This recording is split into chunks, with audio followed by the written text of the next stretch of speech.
Hello friends, ફરીથી એકવાર આપણે પાછા એક પીએસઆઈનું પેપર લઈને પાછા આપણે ભેગા થયા છીએ. જે પેપર 1/1/2017ના રોજ લેવાયેલ હતું એની અંતર્ગત મેથેમેટિક્સના જે કંઈ ક્વેશ્ચન આપણને પૂછાણેલા છે એમાંથી અમુક ક્વેશ્ચનને અહીં ધ્યાનમાં લઈ અને એની શોર્ટકટ્સને આપણે ધ્યાનમાં લઈશું. તો સૌપ્રથમ જોવા જઈએ આપણે વિવિધ પ્રકારના પ્રશ્નની અંતર્ગત પ્રશ્ન નંબર 1. પ્રશ્ન એવું કહે છે કે ભાઈ 3 બાળકોની સરેરાશ ઉંમર 15 વર્ષ છે. જો તેમની ઉંમરનો ગુણોત્તર 3:5:7 હોય તો સૌથી નાના બાળકની ઉંમર શોધો. ફરીવાર કેવા બાળકની ઉંમર ગોતવાની છે? સૌથી નાના. હવે એક વસ્તુ વિચારો, એમના વચ્ચેનો રેશિયો પહેલા લઈ લઈએ 3:5:7. તો તમે જોઈ શકો આ બાળક હશે એ સૌથી કેવું હશે? તો કે નાનું હશે. ફરીથી વાર એ બાળક કેવું હશે? સૌથી નાનું. હવે પાછું વિચારો ભાઈ, ઉંમરની સરેરાશ મને આપી છે, કેટલા વર્ષ આપી છે? તો કે 15. તો સરેરાશ એટલે શું? તો એની જે એવરેજ એટલે એક્ઝેક્ટ મિડલમાં રહેલી વસ્તુ. જો એની સરેરાશ, ફરીથી એકવાર, જો એની સરેરાશ 15 હોય અને હું ગુણ્યા 3 કરી નાખું. 3 શું કામ કર્યા? કારણ કે 3 વ્યક્તિ છે, એકના 15, બીજાના 15 અને ત્રીજાના 15. તો 3 વ્યક્તિઓની સરેરાશ ઉંમર 15 વર્ષ હોય તો 15 ગુણ્યા 3 કરી નાખું એટલે 15 તેરી 45. તો આ લોકોનો જે સરવાળો આવશે ઉંમરનો, આ સરવાળો કેટલા વર્ષ આવવાનો છે? તો કે 45 વર્ષ સરવાળો આવશે. ફરીથી એકવાર, કેટલા વ્યક્તિ હતા? 3. બધાયના 15 એટલે 15 એકા 15, 15 દુ 30 ને 15 તેરી 45 એટલે સરવાળો એવો 45. હવે 45 ને મારે કયા પ્રમાણમાં વેચવાના? તો કે 3:5:7. તો ફાઇનલી આ 45 ને મારે અલગ અલગ પ્રકારના ભાગ પાડવાના છે. પાછું વિચારો, 7 ને 3 10, 10 ને 5 15. આના 3 ભાગ છે, આના 5 ભાગ છે, આના 7 ભાગ છે. ટોટલ ભાગ જોવા જઈએ તો ટોટલ ભાગ છે કેટલા? તો કે 15. ધારો કે આ 45 ના હું 15 ભાગ પાડવા જાઉં. ફરીથી વાર, 45 ના હું 15 ભાગ પાડું તો એક ભાગ બરાબર 15 તેરી 45 એટલે મને 3 વર્ષ આવશે. એક ભાગ બરાબર કેટલા વર્ષ આવી ગયા? 3 વર્ષ. હવે ચાલો, સૌથી નાના બાળકની ઉંમર કેટલા ભાગની હતી? તો કે 3 ભાગની હતી. તો એક ભાગ બરાબર 3 વર્ષ હોય તો મારે 3 ભાગ લેવો હોય એટલે સીધા ગુણ્યા કેટલા કરી નાખીશ? તો કે 3. 83 તમે મૂકી શકો. એક ભાગ બરાબર 3 વર્ષ તો 3 ભાગ બરાબર કેટલા? પણ પાછો 3 ને 3 તો પાછા ગુણાકારમાં જવાના છે એટલે અહીં સીધું આવે 3 તેરી 9. મારો ફાઇનલ આન્સર આવી જશે. કેટલા વર્ષ આવી જશે? 9 વર્ષ. ઓપ્શન કયો આવે? તો કે ડી. રેડી? આગળનો પ્રશ્ન આપણને આપ્યો છે કે ભાઈ 10% નફે કોઈ પુસ્તકને ₹220 વેચતા તેની ખરીદ કિંમત કેટલી હશે? હવે એક વસ્તુ વિચારો, કોઈ પણ વસ્તુની કિંમત હંમેશા 100% હોય, પછી એમાં વધારો ઘટાડો થતો હોય, નફો હોય તો પ્લસ થઈ જાય, ખોટ હોય તો માઇનસ. હવે ચાલો, ધારો કે આ મારી વસ્તુ કેટલા ટકાની હતી? તો કે 100%ની હતી. આ મારી કઈ કિંમત છે? તો કે મૂળ કિંમત છે. મૂળ કિંમતને તમે બીજા શબ્દમાં ખરીદ કિંમત પણ કહી શકો. નંબર 2, પડતર કિંમત ક્યારે કહેવાય? તો એ આપણે આખું ચેપ્ટર ભણશું એ અંતર્ગત આની ચર્ચા કરશું. પડતર કિંમત વચ્ચે અને મૂળ કિંમત વચ્ચેનો તફાવત શું છે? તો ફાઇનલી કોઈ વસ્તુ કેટલા ટકા હોય? તો કે 100%. એમાં મને કહો તો મેં મારો નફો કેટલા ટકા એડ કર્યો છે? તો કે 10%. તો મારી 100%ની અંદર હું બીજો મારો નફો 10%નો એડ કરી દઉં એટલે આ 10% એડ કર્યા તો ફાઇનલી મેં આ વસ્તુ વેચી કેટલા ટકાએ હોય? 110% વેચી હોય. ફરીથી વાર, 100%ની અંદર મેં મારા 10% મારા પર્સનલ કાઢી લીધા નફાના. તો આ વસ્તુ વેચી કેટલા ટકા? 110%. હવે 110% મને રૂપિયા આપ્યા છે. કેટલા આપ્યા છે? 220. તો અહીં લખવાનું થાય કે ભાઈ 110%એ રૂપિયા કેટલા આપ્યા છે? 220. મારી મૂળ કિંમત કેટલા ટકાની હતી? તો કે 100%એ કેટલા? હવે ચાલો, 83 ફટાફટ સોલ્વ કર્યું હોય તો કેમ થાય? તો એક કામ કરો, તો આનું અને આનું શૂન્ય કાઢી નાખો. ફરીથી એકવાર, આનું અને આનું શૂન્ય મેં કાઢી નાખ્યું. પાછું વિચારો, 11 દુને 22, 11 ગુણ્યા 2 કર્યા એટલે કેટલા થઈ ગયા? તો કે 22. તો અહીંયા 100 ગુણ્યા હું 2 કરવા જાઉં તો ફાઇનલી થઈ ગયા કેટલા? તો કે 200. આની મૂળ કિંમત, પડતર કિંમત, ખરીદ કિંમત જે કાંઈ હશે એ કેટલી આવવાની? 200. ફરીથી એકવાર, બેના પેલા શૂન્ય શૂન્ય ઉડાડી દીધા. અહીંયા 11 દુને 22 ગુણ્યા કેટલા કર્યા? તો કે 2. તો 100 ગુણ્યા 2 કરો એટલે જવાબ સીધો કેટલો આવી જશે? 200. અહીંયા પછી સ્ટેપ લખવા જવાની કોઈ જરૂરિયાત છે નહીં. 200 જોવા જઈએ ઓપ્શન ક્યાં આવે? તો કે બી માં. રેડી? આગળનો પ્રશ્ન આપ્યો છે, ટેન્કનો 3/4 ભાગ પાણીથી ભરેલો છે. તેમાં 5 લીટર પાણી ઉમેરતા તે ટેન્ક 4/5 ભરાઈ જાય છે. તો ટેન્કની ક્ષમતા કેટલી હશે? હવે સમજો. પેલા હું તમને એમ કહેવા જાઉં કે ભાઈ આપણી જે ટાંકી છે ભરેલી કેટલી છે? તો કે 3/4 ભાગની ભરેલી છે. આની અંદર મેં શું એડ કર્યું? તો કે 5 લીટર મેં પાણી એડ કરેલું છે. કેટલા લીટર પાણી એડ કર્યું છે? 5 લીટર. એના કારણે આ ભરાઈ કેટલી ગઈ? તો કે 4/5, 4 પંચમાંશ ભાગથી ભરાઈ ગઈ. હવે આ જે હશે ને એનો જથ્થો ઓછો હશે, આ જે હશે એનો જથ્થો કેવો હશે? વધારે હશે. શું કામ? કારણ કે એમાં મેં 5 લીટર પાણી એડ કરેલું છે. આની અંદર જે પાણીનો જથ્થો છે એ ઓછો છે. શું કામ? કારણ કે ત્યારે પાણી એડ હતું નહીં. મેં 5 લીટર એડ કર્યું એના કારણે 4 પંચમાંશ થયા છે.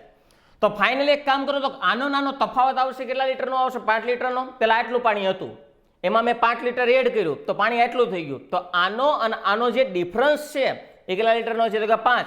તો ડિફરન્સ લઈ લો, 4/5 માઇનસ 3/, શું થઈ ગયા? તો કે 4. હવે અપૂર્ણાંકની અંદર શું હોય? તફાવત એટલે સીધો ક્રોસ મલ્ટિપ્લિકેશન કરવાનું હોય. 4 4 16, વચ્ચે શું આવશે? માઇનસ 5 તેરી 15, છેદમાં આવશે 5 24. તો આનો જે ડિફરન્સ છે કેટલો થઈ ગયો? તો કે 1/20 ભાગનો ડિફરન્સ થઈ ગયો. 1/, કેટલા થઈ ગયા? તો કે 20. તો અહીંયા પાછું વિચારો, આ 1/20 જે ડિફરન્સ આવે છે કેટલા લીટરનો છે? તો કે 5 લીટર. તો આમ કહી શકાય કે ભાઈ 1/20 ભાગ હોય ત્યારે 5 લીટર થાય, પણ મારી ટાંકી કેટલા ભાગની હોય? તો આખી ટાંકી હશે. તો 1 ભાગ બરાબર કેટલા? હવે સોલ્વ કરો તો 1 ગુણ્યા 5 છેદમાં 1/20. તો કે 1 ગુણ્યા 5 છેદમાં 1/20.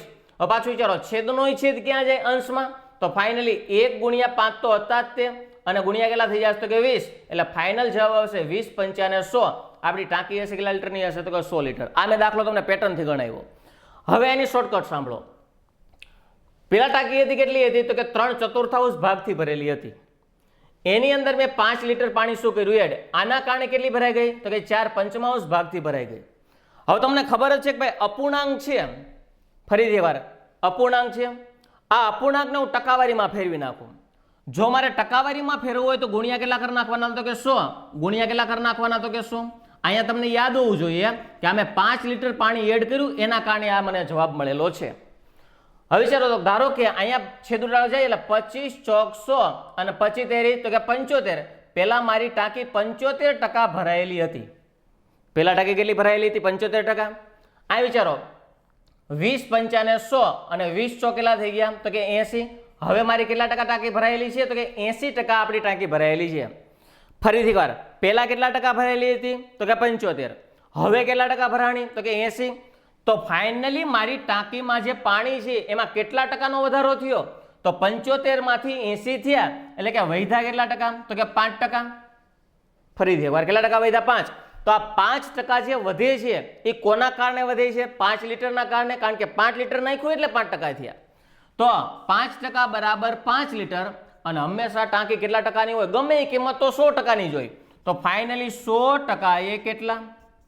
તો વિચારો, 5/5 તો 100 કેટલા કહેવાય? તો કે 100 જ કહેવાય. એટલે ફાઇનલી કેટલા જવાબ આવશે? તો કે 100 લીટર કહેવામાં આવે. રેડી? ઓપ્શન જોવા જઈએ, ઓપ્શન ક્યાં આપેલો? તો કે બી માં. રેડી? આગળના પ્રશ્નમાં આપણને આપેલું છે કે શીલા 2 મિનિટમાં 90 મીટર ચાલે છે, તો 225 મીટર ચાલવા માટે તેને કેટલી મિનિટ થશે? અહીંયા ક્યાંય એટલે ક્યાંય સ્પીડ ડિસ્ટન્સ ટાઈમ એનો સૂત્રનો ક્યાંય એટલે ક્યાંય ઉપયોગ કરવાનો નથી, સમય અંતરના ઝડપના સૂત્રનો ક્યાંય નહીં. સીધું જ અહીંયા આપણે 83 ઉપર ચાલશું. એને કહ્યું ભાઈ 90 મીટર ચાલે તો કેટલી મિનિટ થાય? તો કે 2 મિનિટ. તો જો એને 225 મીટર ચાલવું હોય તો કેટલી મિનિટ થાય? એટલે સીધું જ આમ બને કે ભાઈ 90 મીટર બરાબર મિનિટ કેટલી થાય છે? તો કે 2 મિનિટ થાય છે. મારે ચાલવું હતું કેટલું? તો કે 225 મીટર હોય તો મને કેટલી મિનિટ થશે? હવે ચાલો ગુણાકાર કરવા જઈએ. આનો ગુણાકારને છેદમાં કેટલા આવશે? કે 90. તો કે 225 ગુણ્યા 2 અને છેદમાં કેટલા આવી જાય? 90. રેડી? હવે ચાલો 90 ધારો કે 2 વડે ભાગવા જાય એટલે 45 દુને 90 થાય. 2 વડે ભાગ્યા એટલે કેટલા થઈ ગયા? 45 દુને 90. હવે અહીંયા છે ને તકલીફ એ પડે કે ભાઈ હકીકતમાં ભાગ કેટલા વડે ચાલતો હશે?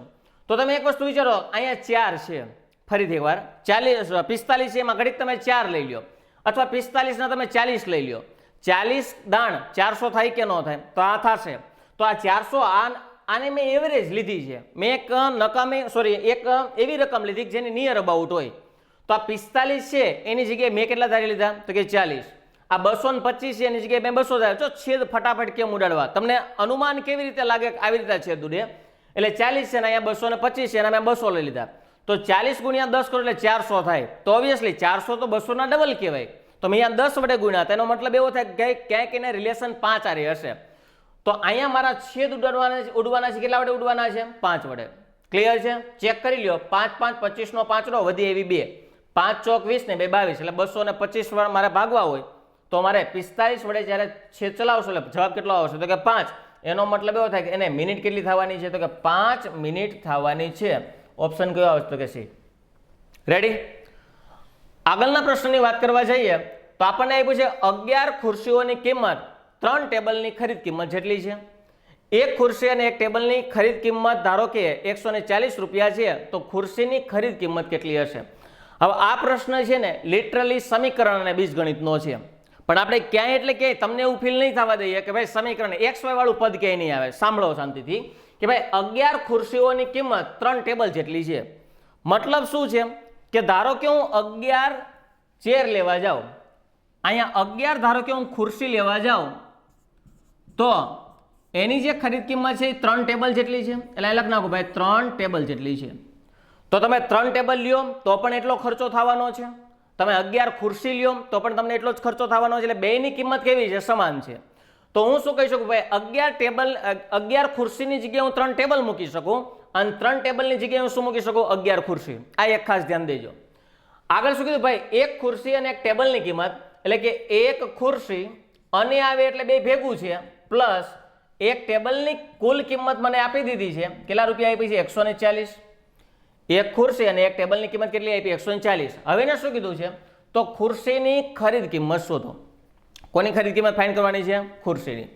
હવે તમે જુઓ તો કે ધારો કે આ 3 ટેબલ જે છે મારે ખુરશીમાં ફાઇન્ડ કરવાનું છે, એટલે એક ખુરશી તો મને ઓલરેડી ને આપી છે.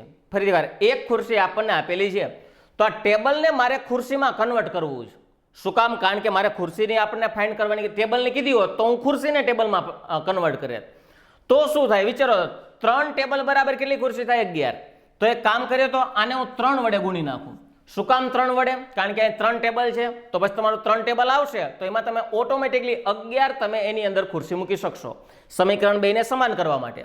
તો વિચારો તો બધા એને ગુણાય 3 ખુરશી, કારણ કે 1 3 3 એટલે અહીંયા લખી નાખું ભાઈ 3 ખુરશી, પ્લસ અહીંયા 1 3 તો કે 3 ટેબલ, અને ગુણ્યા 14 તેરી તો કે 42, એટલે 420 રૂપિયા થઈ ગયા. હવે એમ નામ તમે વિચારો, એક ટેબલ ને એક ખુરશી લેવા જાઓ તો તમને કેટલા રૂપિયા થાય? 140. બે ટેબલ અને બે ખુરશી લેવા જાઓ એટલે કે 140 ના ડબલ 14 દુ 28, 280 રૂપિયા થાય. 3 ખુરશી અને 3 ટેબલ લેવા જાઓ એટલે 14 તેરી 42, 420 રૂપિયા થાય. આ ખાલી લોજિકની વસ્તુ હતી. હવે તમે વિચારો ભાઈ 3 ટેબલની જે કિંમત મળે છે એટલી જ કિંમત કોની મળે છે? 11 ખુરશી. તો આ 3 ટેબલની જગ્યાએ આને હું કાઢી અને આની જગ્યાએ 11 ખુરશી મૂકી શકું કે ન મૂકી શકું? તો આ મૂકી શકાય. કેટલી ખુરશી મૂકી દીધી? 11. શું કામ? કારણ કે 3 ટેબલની જેટલી કિંમત છે એટલી ને એટલી 11 ખુરશીની છે. હવે ચાલો 3 ખુરશી મારી પાસે હતી, અત્યારે કેટલી મળી? તો કે 11. તો ફાઇનલી 3 અને 11 એટલે મારી ટોટલ ચેર કેટલી થઈ ગઈ? 14 ચેર થઈ ગઈ. તો અહીં લખ નાખું ભાઈ 14 જે ખુરશી મળે છે, આ 14 ખુરશીની કુલ કિંમત કેટલી આપી છે? 420. એટલે અહીં લખ નાખું 420. હવે વિચારો તો જો 14 ખુરશીની કિંમત 420 રૂપિયા હોય તો 14 ને હું ભાગાકાર લખ નાખો એટલે એક ખુરશીની કિંમત મળે. તો એક ખુરશી બરાબર 420 ના છેદમાં કેટલા થઈ ગયા? તો કે 14. પાછું એનું 14 તેરી 42 એટલે કેટલા રૂપિયા થઈ જશે? 30 રૂપિયા મારો જવાબ આવશે. ઓપ્શન કયો આવે? તો કે રેડી છે મિત્રો? તો આ તો આપણું PSI નું પ્રશ્નપત્ર. હજી એકવાર પાછું યાદ કરાવી દો. થોડાક સમયની અંદર તમારી સામે એક અફલાતૂન એક સરપ્રાઈઝ આવવાની છે, એની વેઇટ કરતા રહેજો અને તૈયારી કરતા રહેશો. Thank you very much.